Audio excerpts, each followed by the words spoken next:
Shalom, paz e graça a todos que estiverem ouvindo esse áudio em formato de vídeo. Vamos conversar um pouquinho hoje sobre um tema que, ao longo dos tempos, se tornou uma pergunta um tanto quanto polêmica e cada um, de acordo com as suas interpretações, foram dando suas respostas. Mas vamos tentar analisar essa pergunta e as respostas para a mesma de acordo com a palavra do Senhor, com as Escrituras. E essa pergunta é: nós somos salvos pelas obras? Ou as obras salvam? Vamos ver, primeiramente, duas passagens apenas no Antigo Testamento. Só para ficar fixo também, nós vamos tentar analisar as Escrituras com essa palavra específica, obra,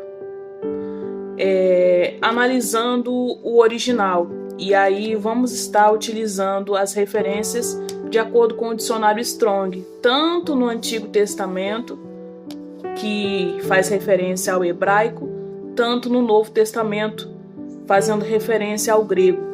Tá? Isso seria importante para a gente entender as referências dessa palavra, porque dependendo da tradução bíblica que você tem aí em suas mãos, ou até mesmo no aplicativo de celular, o versículo pode mostrar a tradução dessa palavra de forma diferente. E aí a gente acaba não enxergando que ali está falando de obras, essa palavra específica, né? Obras. Mas todos os textos que nós vamos estar falando daqui por diante, tanto no Antigo Testamento quanto no Novo, são referentes a essa palavra, obras. Para a gente entender o que a palavra fala, aqui, por mais que vão aparecer vários textos, também vai ser apenas um resumo, porque no Antigo Testamento aparecem 38 ocorrências dessa palavra, no Strong 6467, tanto falando das obras dos homens quanto das obras que o próprio Pai fez.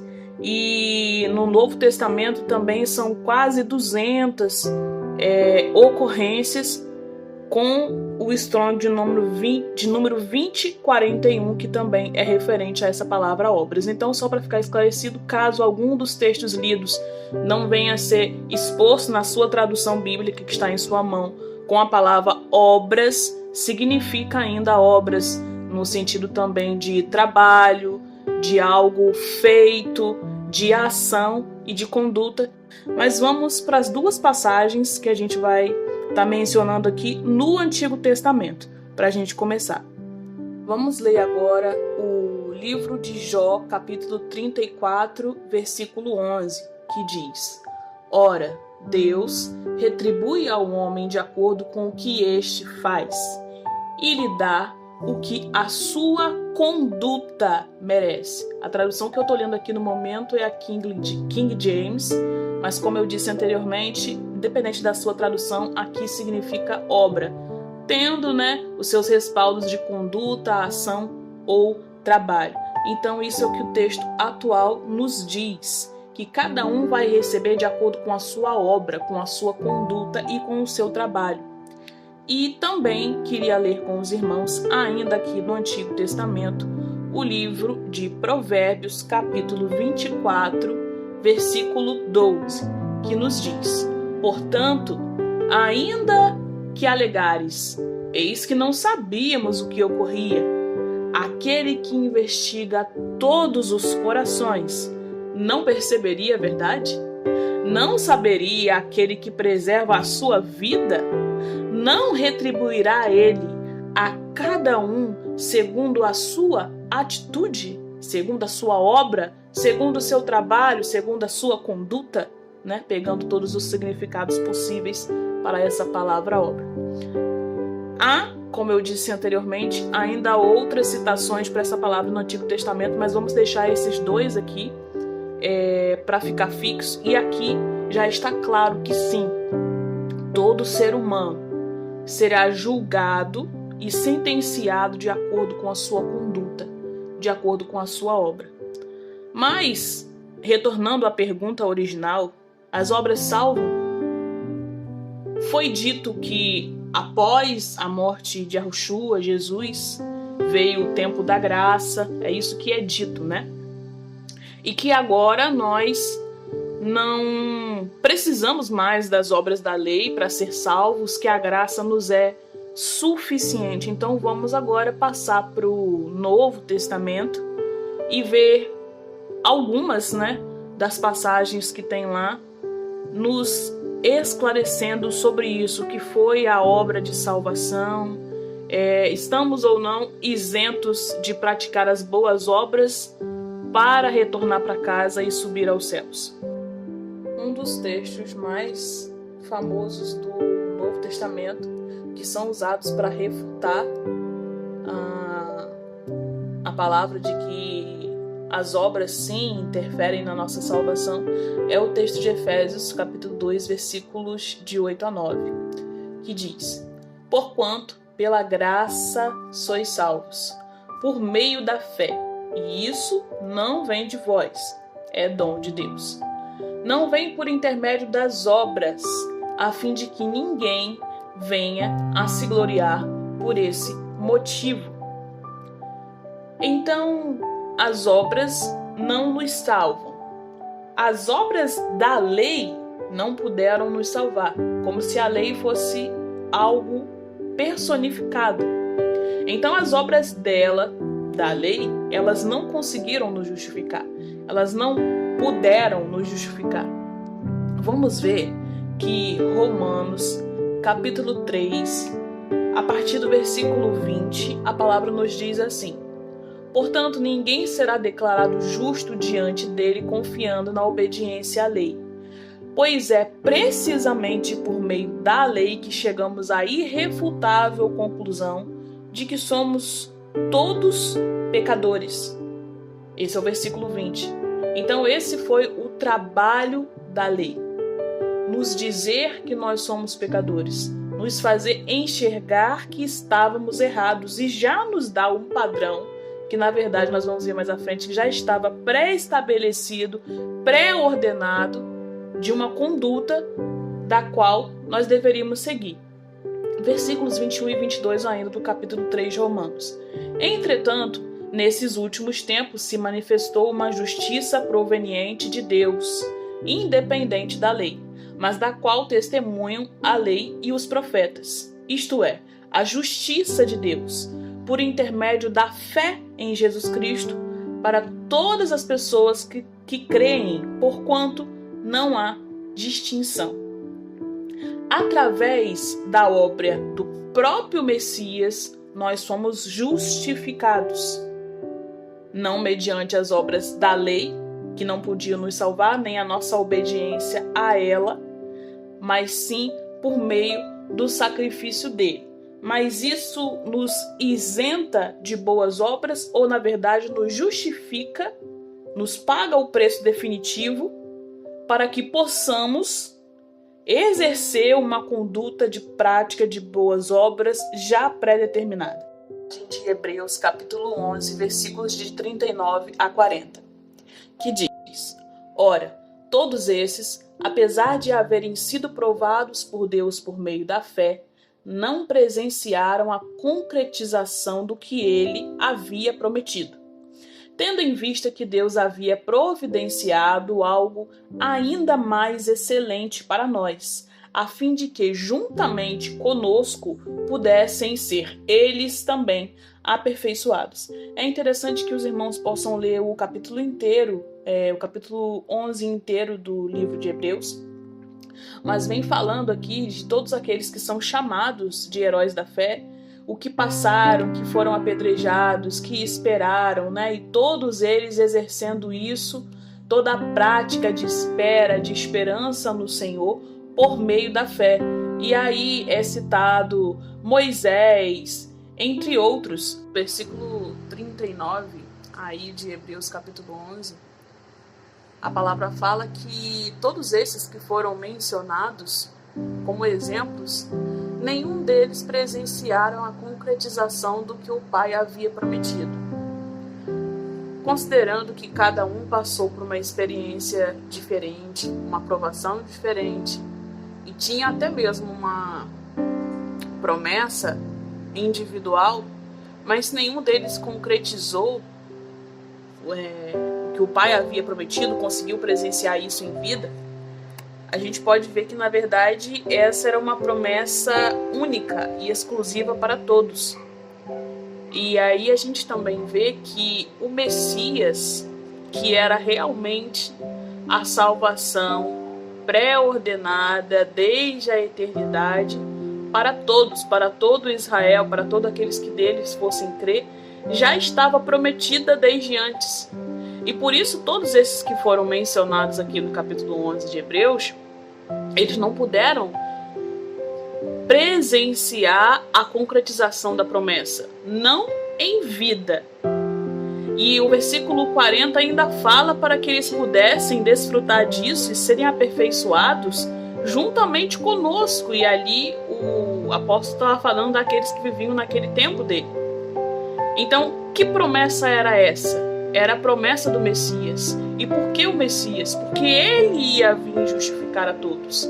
Ele ia vir por meio da sua obra nos tornar justos, nos fazer capazes de ser salvos, mediante a sua obra de salvação que ia nos justificar. Então, desde os primórdios, a promessa de justificação e salvação não estava em cima da lei, mas em cima da promessa do ungido. Podemos ver em Isaías 53, versículos de 5 a 6. E assim diz: mas de fato ele foi transpassado por causa das nossas próprias culpas e transgressões. Foi esmagado por conta das nossas iniquidades. O castigo que nos propiciou a paz caiu todo sobre ele. E mediante suas feridas fomos curados. Em verdade, todos nós, tal como ovelhas perdidas, andamos errantes. Cada ser humano tomou o seu próprio caminho, e Yahvé fez cair sobre ele a iniquidade de todos nós. Então a promessa de justificação, desde tempos antigos, estava sobre o Messias. Vamos ver também aqui, em Atos, capítulo 10, versículo 43.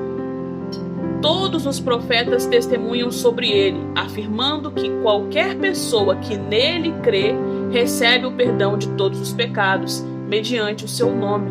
Mais uma vez a palavra nos dizendo que a promessa de redenção sempre foi em cima do Messias e não da lei, desde antes, desde o Antigo Testamento até o tempo que é chamado o tempo da graça. Efésios, capítulo 4, versículo 9, nos diz assim: o que significa ele subiu, senão que também desceu às partes mais baixas da terra. Ou seja, após a sua morte, ele simplesmente desce à parte mais baixas da terra, o que havia nas partes mais baixas da terra, para que o Messias pudesse ir para lá.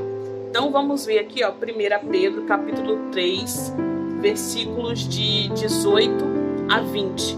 E diz assim: pois Cristo também foi sacrificado uma única vez por nossos pecados, o justo pelos injustos, com o propósito de conduzir-nos a Deus, morto, de fato, na carne, mas vivificado no Espírito, no qual igualmente foi e proclamou aos espíritos em prisão. Agora a pergunta é: onde estavam esses espíritos em prisão? Versículo 20. Os quais na antiguidade foram rebeldes durante o tempo em que Deus pacientemente aguardava a construção da arca nos dias de Noé. Na arca apenas algumas pessoas, a saber, 8, foram salvas por meio das águas. Então se diz aqui, praticamente que Cristo foi ao inferno, ao submundo, às partes mais baixas da terra, e pregou os espíritos em prisão que estavam lá. Mas a gente pode ver também que não eram só eles que estavam lá, mas todos. Por quê? Como nós lemos em Hebreus capítulo 11, A promessa de redenção não havia ainda chegado, nem para os bons, nem para os maus. E até esses mesmos receberam uma pregação do próprio Cristo, já que naquele momento ele já havia executado a sua obra de redenção dos seres humanos, levando sobre si as nossas dores espirituais de pecado. Há um texto apócrifo chamado o Evangelho de Bartolomeu, que narra um pouquinho do cenário do que aconteceu quando o Senhor, como disse o texto lá da Epístola de Pedro, desceu às partes mais baixas da terra. A partir do versículo 11, nesse Evangelho de Bartolomeu, diz assim: Quando desci, pois, com meus anjos ao inferno para romper os ferrolhos e as portas de bronze, dizia ele ao diabo: Parece-me que é como se Deus tivesse vindo à terra, e os anjos dirigiram seus clamores às potestades, dizendo: Levantai, ó príncipes, as portas, e fazei correr as cortinas eternas, porque o Rei da Glória vai descer à terra. E o inferno disse: Quem é esse Rei da Glória que vem dos céus a nós? Mas quando já havia descido 500 passos, o inferno encheu-se de turbação e disse-me: Parece-me que é Deus que baixa à terra, pois ouço a voz do Altíssimo e não posso aguentar. Então nós podemos ver aqui cumprida a profecia já dada em Salmos capítulo 24, versículos de 7 a 10, que diz: Levantai, ó portas, os vossos frontões, abrem-se, ó antigos portais, para que entre o Rei da Glória. Quem é o Rei da Glória? É o Eterno, o poderoso e valente, Deus forte, o bravo das guerras. Levantai, ó portas, os vossos frontões. Abram-se, ó antigos portais, para que entre o Rei da Glória. Quem é o Rei da Glória? É o Senhor dos Exércitos. Ele é o Rei da Glória. Talvez muitos de nós já interpretamos esse texto aqui pensando até que seriam entradas celestiais, mas ele invadiu as partes mais baixas da terra para enfim libertar a todos aqueles, desde o primeiro homem, que nele creram, através das promessas feitas pelo Pai e escritas, registradas em todo o Antigo Testamento, e talvez aquelas que nem ficaram registradas, que nós não pudemos ver, mas que eles creram, através da fé, como disse Hebreus capítulo 11. Então as portas de ferro do inferno foram abaladas quando Yahushua, Jesus, chegou lá, e inclusive pregou aos espíritos em prisão desde a época de Noé, como a Epístola de Pedro também nos disse. E sim, a partir desse momento foi cumprida a promessa do Senhor de redenção e justificação, não pela prática do homem obedecendo à lei, mas pela prática do próprio Messias, fazendo ele mesmo uma obra de libertação, nos purificando para que nós pudéssemos realmente cumprir a lei, porque em nenhum momento desse a lei foi abolida e nem nós ficamos isentos de praticar as benditas boas obras. O apócrifo também, livro da sabedoria, capítulo 1, versículo 14, nos fala um pouquinho sobre essa nossa responsabilidade com as obras, mesmo depois de sermos justificados pela obra do Messias. E diz assim: Ele criou tudo para a existência, e as criaturas do mundo devem cooperar para a salvação. Nelas, nenhum princípio é funesto, e a morte não é a rainha da terra. Ainda aqui no livro da sabedoria, o capítulo 6, versículo 3, nos diz assim: Porque é do Senhor que recebestes o poder, e é do Altíssimo que tendes o poderio. É Ele que examinará vossas obras e sondará os vossos pensamentos. Agora a gente vai lá em Mateus capítulo 5, dos versículos de 17 até o 22, vamos ler alguns aqui. 17 e 18 dizem assim: não penseis que vim destruir a lei ou os profetas. Eu não vim para anular, mas para cumprir. Ou seja, nos justificou, pagou o preço que nós não conseguimos, para que nós pudéssemos começar de fato a cumprir aquilo que a lei nos dizia. E como nós já vimos anteriormente, o propósito da lei era nos mostrar que nós andávamos de forma incorreta. Versículo 18: com toda certeza vos afirmo que, até que os céus e a terra passem, nem um i ou um mínimo traço se omitirá da lei, até que tudo se cumpra. Versículo 21 e 22 ainda diz o rigor agora trazido para cada um de nós em relação a cumprir essa lei, já que agora nós já estamos justificados. E diz assim: ouviste que foi dito aos antigos, não matarás. Mas quem assassinar estará sujeito a juízo. Eu, porém, vos digo que qualquer que se irar contra seu irmão estará sujeito a juízo. Também qualquer que disser a seu irmão, Racá, será levado ao tribunal. E qualquer que o chamar de idiota estará sujeito ao fogo do inferno. Essas são as palavras do Messias sobre a lei, sobre o rigor de conduta, de boas obras, daqueles que não eram um povo, mas agora foram justificados. Romanos capítulo 13, versículos de 9 a 10 dizem assim: porquanto os mandamentos, não adulterarás, não matarás, não furtarás, não cobiçarás, bem como qualquer outro preceito, todos se resumem neste mandamento: amarás ao teu próximo como a ti mesmo. O amor não faz o mal contra o próximo, portanto, o amor é o cumprimento da lei.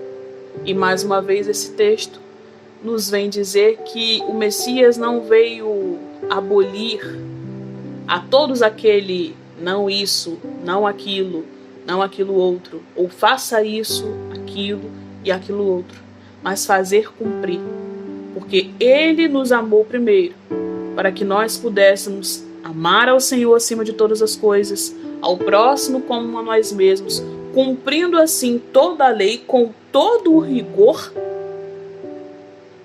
a qual ela deve ser obedecida. Vamos ver algumas passagens agora que o próprio Messias, e inclusive o Eterno, fazem as suas obras e continuam trabalhando. João, capítulo 5, versículo 36, diz: todavia eu tenho um testemunho maior do que o de João, a própria obra que o Pai me deu para consumar e que estou realizando, testemunha que o Pai me enviou. No versículo 17 desse mesmo capítulo, a palavra diz assim: mas Jesus respondeu a eles: meu Pai continua trabalhando até agora, e eu também estou trabalhando. E de novo, lembrando como foi dito lá atrás, todos esses textos que estão sendo mencionados, embora possam estar sendo traduzidos como trabalhando, conduta, são referentes a essa palavra, obra. Então o Pai ainda está fazendo as suas obras, e o Messias estava trabalhando ao nos justificar, estava fazendo a sua obra pré-ordenada pelo Pai. João também, agora no capítulo 17, e o versículo é o 4, e diz: eu te glorifiquei na terra, finalizando o quê? A obra que me entregastes para realizar. Então, voltando à pergunta original, a obra da própria lei não podia nos justificar. O Messias nos justificou através do seu sangue, mas ele fez isso o quê? Cumprindo a obra que o Pai o deu para fazer. para que nós pudéssemos ser purificados e capazes de fazer obras dignas de arrependimento.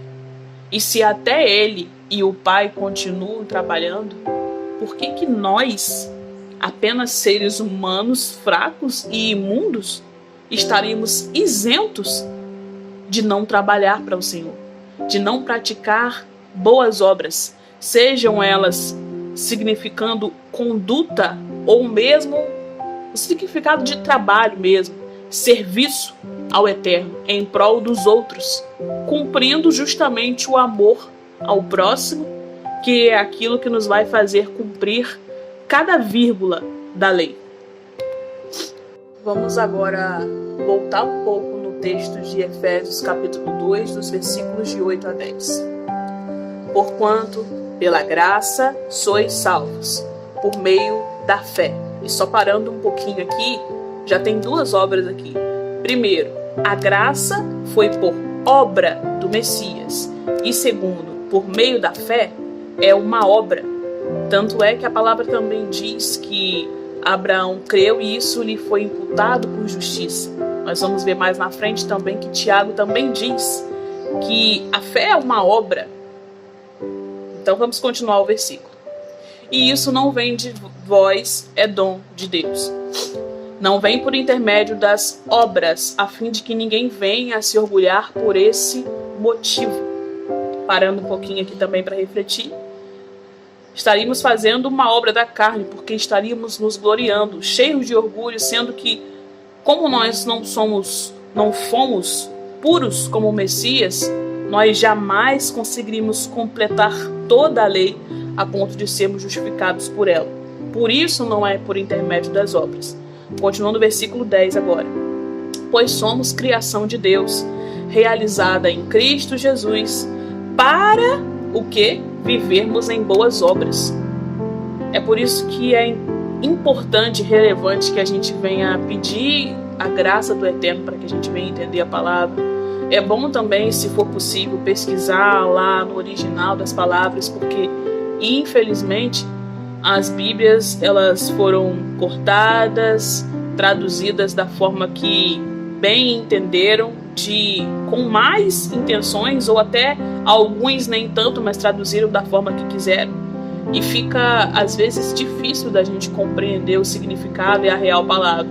E em cima disso, inúmeros falsos profetas vão tentar ludibriar, fantasiar o evangelho verdadeiro com purpurina. Parece uma forma um pouco tosca de se falar, mas a verdade é que o evangelho da graça é um evangelho também de convite à morte. E aí ninguém quer. Aí já fica um pouco desconfortável, né? É mais fácil, um pequeno texto desse como a gente está lendo aqui, são 3 versículos. Mas a gente ouve muito mais o versículo 8 e 9 falando que nós somos salvos através da graça.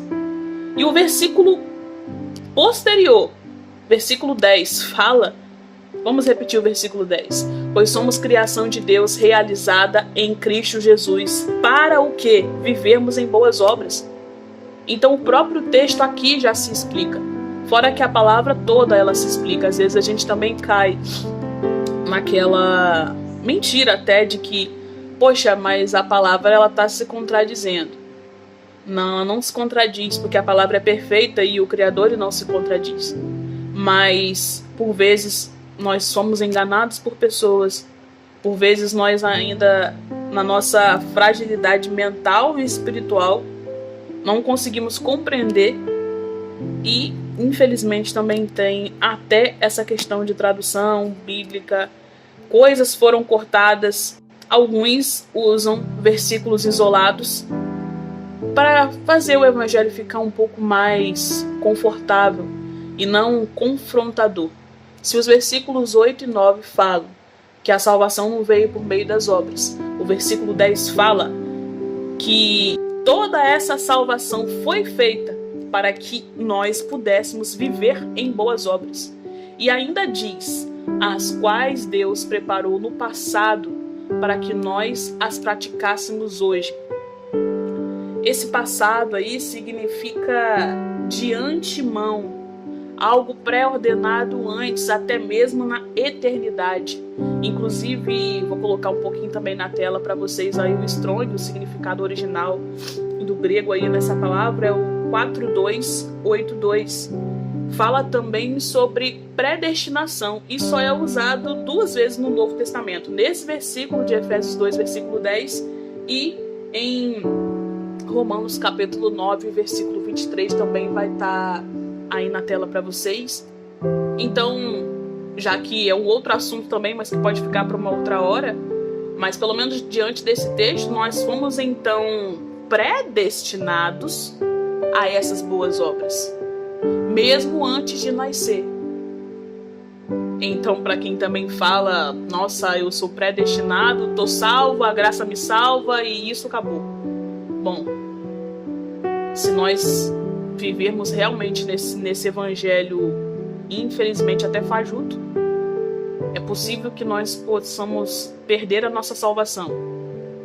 Pela lei? Não.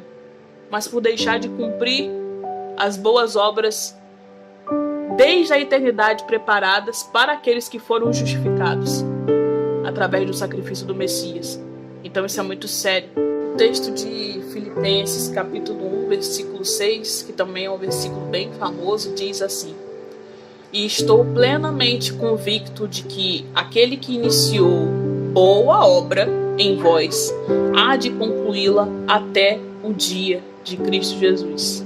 E além de tudo que nós já falamos aqui sobre boa obra, é interessante a última parte do versículo: até o dia de Cristo Jesus. Então existe o limite de tempo fechado para que essas boas obras sejam feitas e analisadas. Nas verdade, as obras, sejam elas boas ou más, até a volta de Cristo é o último limite. Essas obras determinam o nosso destino, determinam o nosso futuro nos céus, no presente momento de vivência na terra, até o dia de Cristo, ou, para muitas pessoas individualmente, até o dia da sua morte. Pode ser hoje, amanhã, só o Senhor sabe. Por tudo isso, não basta só crer, não basta só levantar as mãos e se dar a um nome, a um título de crente, cristão, desperto, ou aquela frase: olha, eu tenho muita fé. Ele veio para nos justificar e ele já pagou o preço. Mas se nós vamos aproveitar essa bênção ou não e andar numa conduta que já foi pré-ordenada antes dos tempos, isso é escolha totalmente nossa.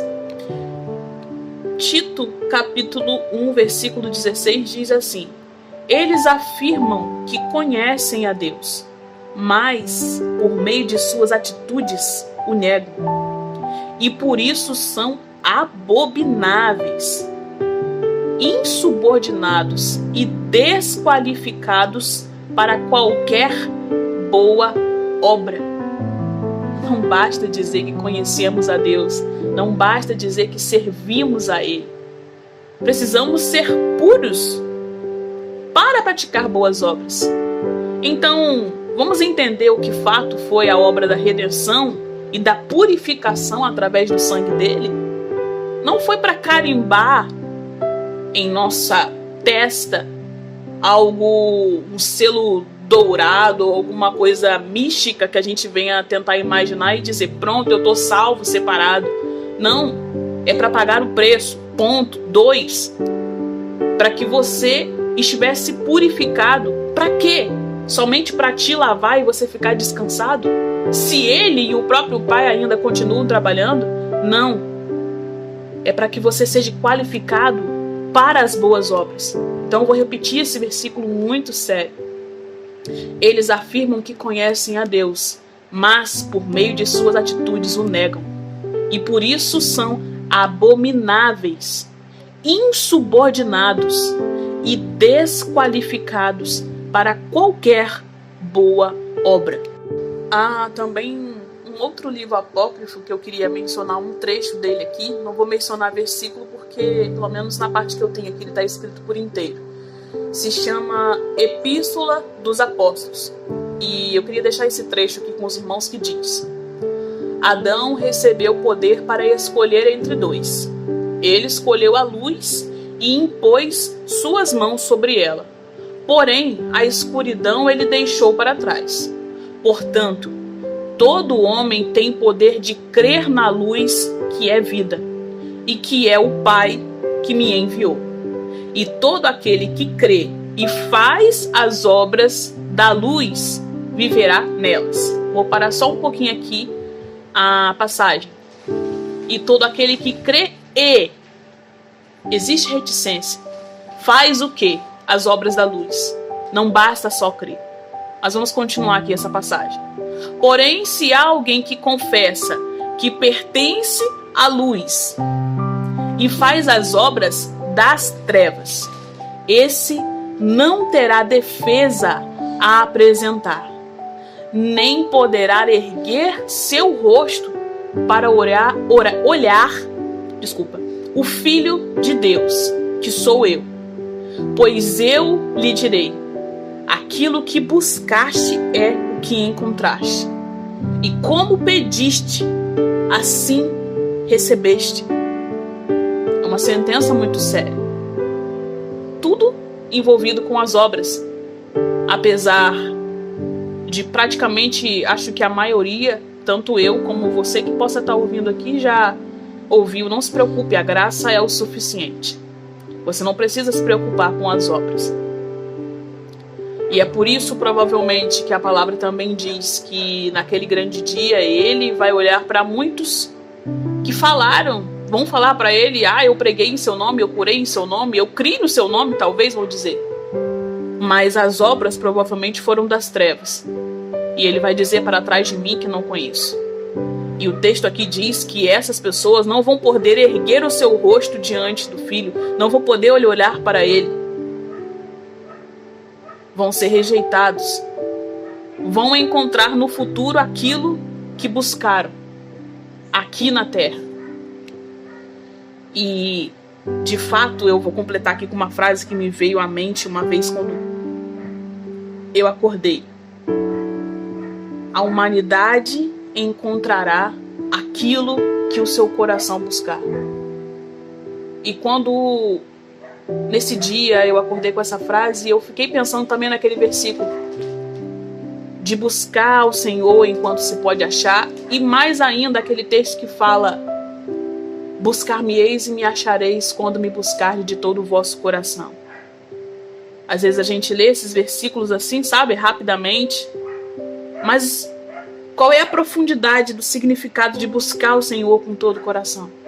Com toda a alma, com todo o espírito, com todo o corpo, é com tudo. Que nós possamos refletir sobre isso. Hebreus, capítulo 4, versículo 10 diz assim: pois toda pessoa que entra no repouso de Deus também descansa de suas obras, como Deus descansou das suas obras.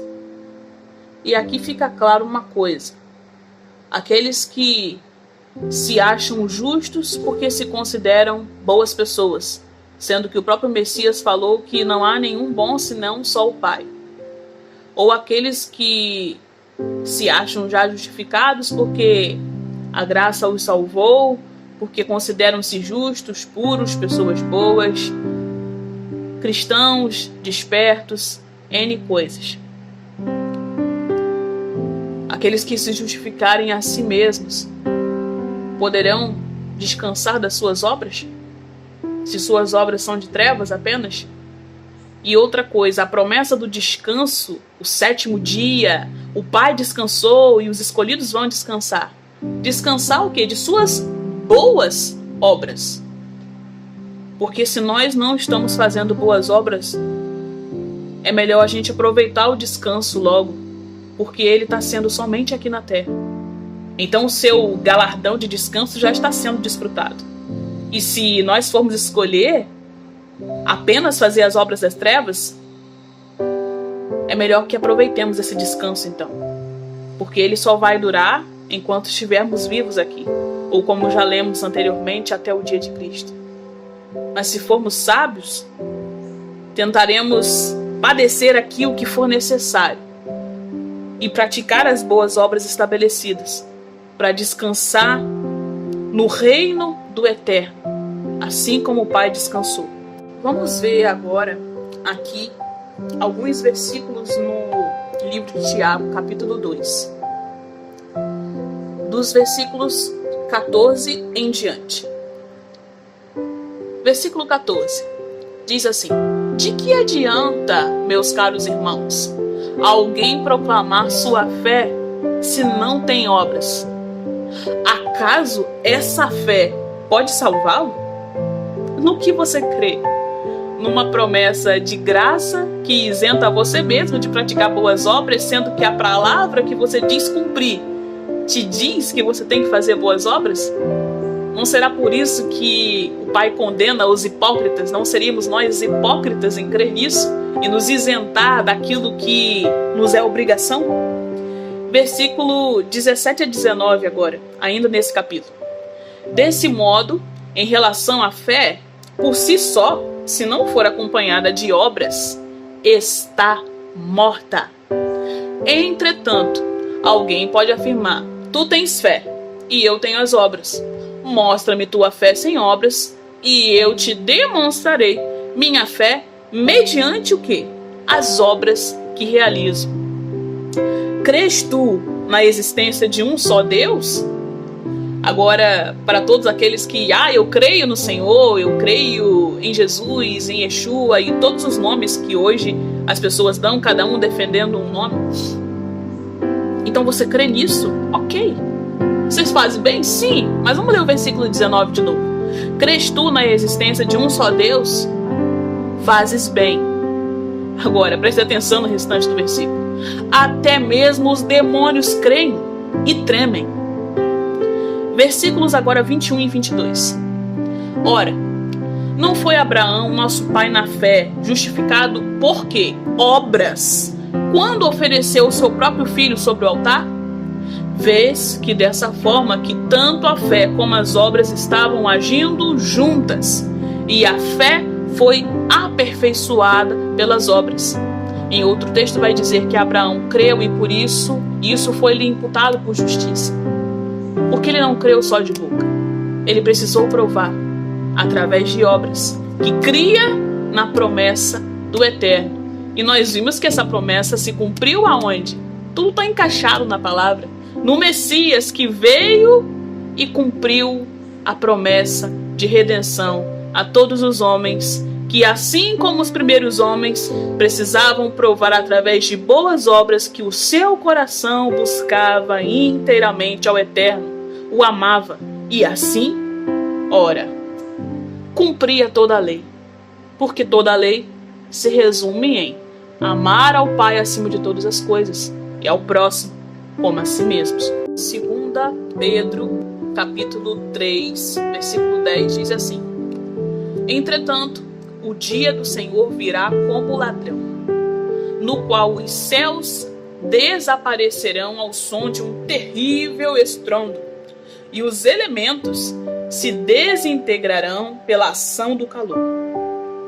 A terra e toda obra nela existente serão expostas ao fogo. As obras têm um tempo final a serem concluídas, até a terra ser exterminada. E há um detalhe também nesse versículo, é que essas obras passarão pelo fogo. E aí a gente também lembra daqueles outros versículos que falam que o próprio Pai é fogo consumidor. É necessário que as nossas obras venham persistir até o final. E não só isso, mas serem resistentes ao fogo provador do próprio Criador.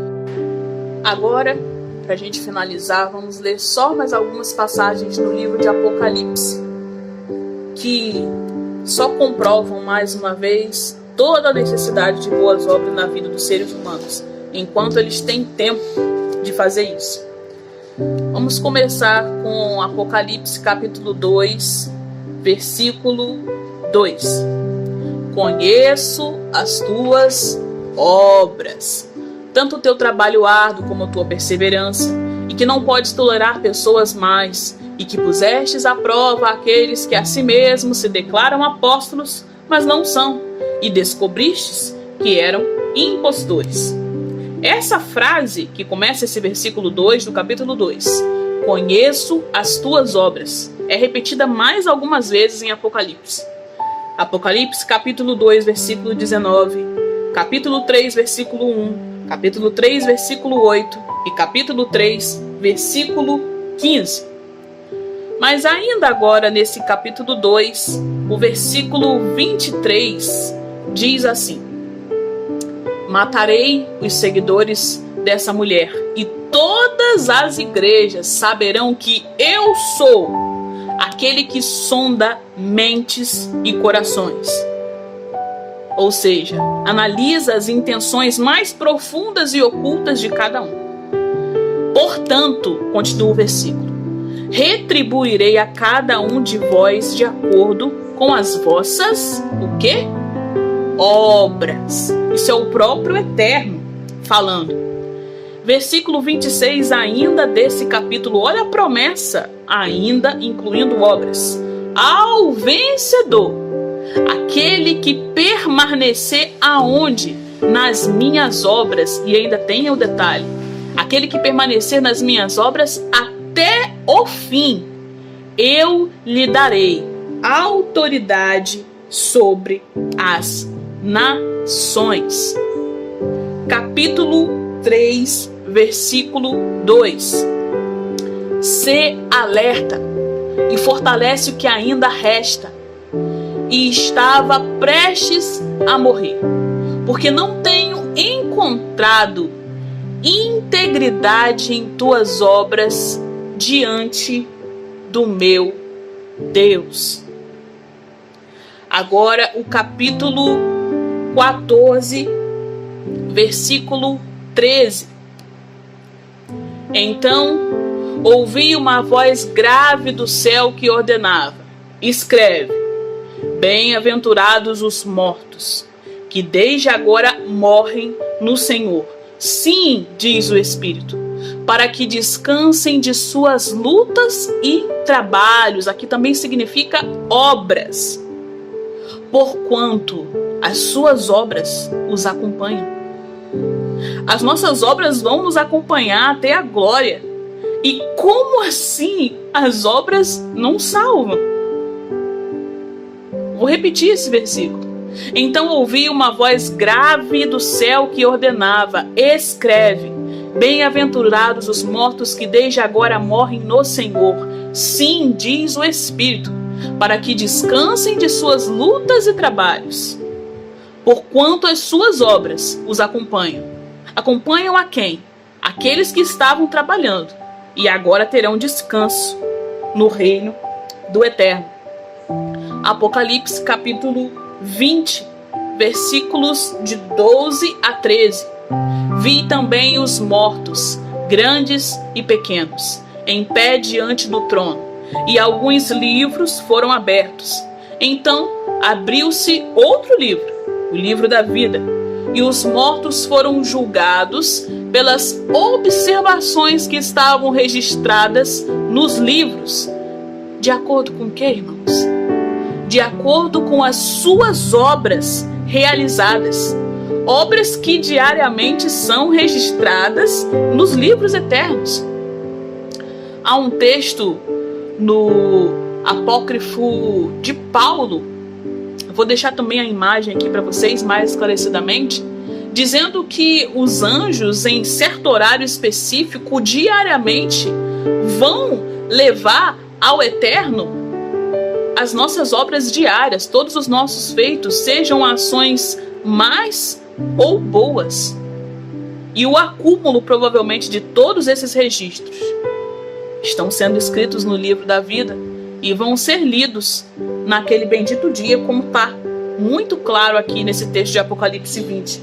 E para a gente finalizar, o último texto, Apocalipse 22, versículo 12.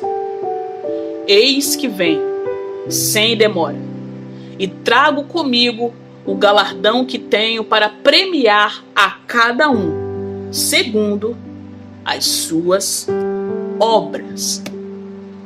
Então, eu deixei também durante a semana uma enquete aí, e eu vou colocar aqui na tela como ficou a porcentagem das respostas do que cada um pensava. Mas respondendo a pergunta, as obras salvam? Bom, o que salva é a remissão dos pecados, o pagamento que o Messias nos fez. Sim. Mas engraçado é que ele fez isso fazendo a obra que o Pai o enviou para fazer e ele a completou. Então, nós fomos salvos pela obra dele. No entanto, a palavra de Gênesis a Apocalipse nos diz que seremos julgados pelas nossas obras. E não estaremos isentos se não atentarmos para essas verdades. Então que enquanto é tempo, nós possamos deixar todo o evangelho cor-de-rosa, todas as promessas falsas, porque sim, o Pai tem grandes promessas para nós, mas nenhuma delas nos isenta das nossas responsabilidades. Cada vez mais que a gente tenta buscar o Senhor, ainda que caindo rotineiramente e de forma errada, contínua ainda, mas nós vamos descobrindo as verdades, nos pedindo para que o Pai nos ensine a lei, e cada vez mais fica nítido a responsabilidade, e que é altíssimo o padrão para se entrar nos céus, a ponto de que para os homens seria impossível, mas para o Senhor todas as coisas são possíveis, assim como o Messias disse lá, aquele jovem rico, depois aos seus discípulos, quando eles o questionaram: então é impossível que os homens se salvem, mas para o Senhor todas as coisas são possíveis. E como nós lemos também aqui antes, é por isso que ele começou a boa obra em nós e ele há de completar. Mas vai completar naqueles que praticam boas obras, e essas obras subirão aos céus. Na verdade, queria deixar mais um texto em Salmos 119, do versículo 33 ao 36. O salmista fala: ensina-me, Adonai, o caminho de tuas leis. Guardá-las será tua recompensa para mim. Dá-me entendimento, então cumprirei a sua Torá. Eu a observarei com todo o meu coração. Guia-me no caminho de tuas leis, pois nela tenho prazer. Inclina o meu coração para as tuas instruções, não para o meu próprio proveito. Como provavelmente fica a lei da graça, né? Muito para o nosso proveito, sem responsabilidades individuais. E a porta é tão estreita que até em falar o nome do Eterno nós temos que ter cuidado. Queria deixar também só mais uma passagem, o livro do Eclesiástico, capítulo 23, versículo 10, que diz: o nome de Deus, de Yahweh, né, não seja frequente em sua boca, nem o mistures aos nomes de seus anjos, pois não estarás imune de ofendê-los. Aquela passagem onde o mestre fala que a porta é estreita, o caminho é estreito, tem um detalhe ali. Ele não fala somente que é estreito, mas fala que poucos a encontrarão. Então, enfim, realmente é mais difícil, mas não é impossível.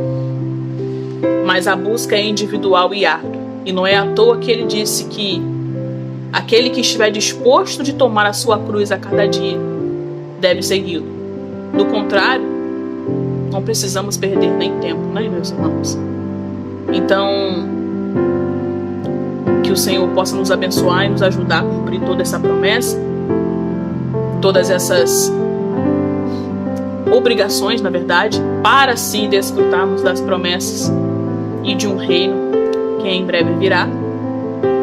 E assim o Pai nos ajude diariamente a amar a Ele, aos nossos irmãos, e sim, a sua lei para cumpri-la através de boas obras, depois de termos sido justificados pela obra de salvação do Messias. Shalom, shalom a todos, paz e graça.